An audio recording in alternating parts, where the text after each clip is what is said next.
Good evening, students.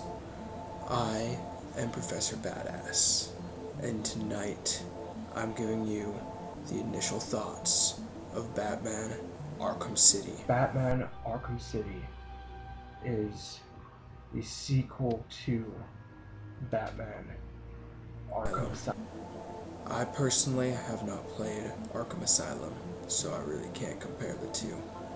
I've been playing it on the Wii U, and I've gone up to where I'm hunting down Penguin in his museum, having to take down his radio jammers. This game is really fun in my opinion, and being Professor Badass, that's a good thing that I can say that. The biggest things about the game are, one, the gameplay is fun. I mean, I've only played Metal Gear Solid Snake Eater, and I really like the stealth of that game. Batman Arkham City has the same stealth. You get to play this fucking Batman as well.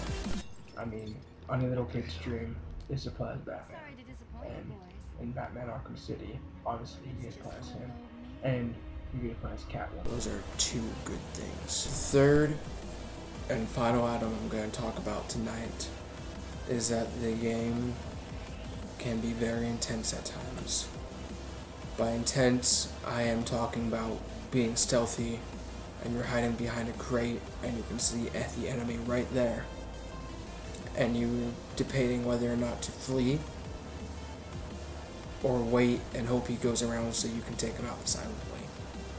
Or you're trying to avoid your enemies within a room and you throw down your smoke pellet and you're swinging from gargoyle to gargoyle, trying for them to lose where you are. The game is intense at that. Now, we must talk about,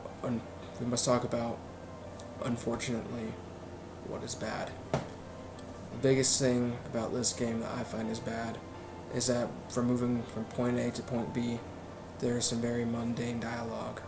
By mundane, I mean it's repeated over and over and over again, and when you get new dialogue, it's the same voice actors each time. It can be very annoying.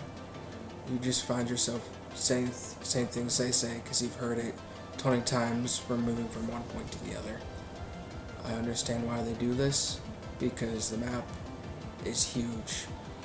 However, Metal Gear Solid had the same problem, but they didn't need that much dialogue, making it, I really can't explain the difference really, but it was better in Metal Gear Solid.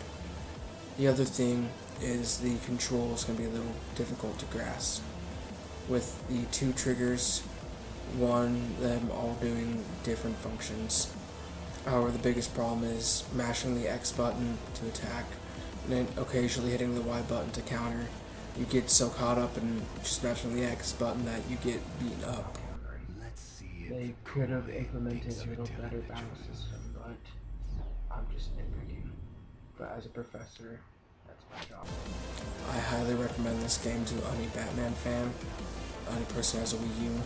This game is really good, and I can't wait to review it later.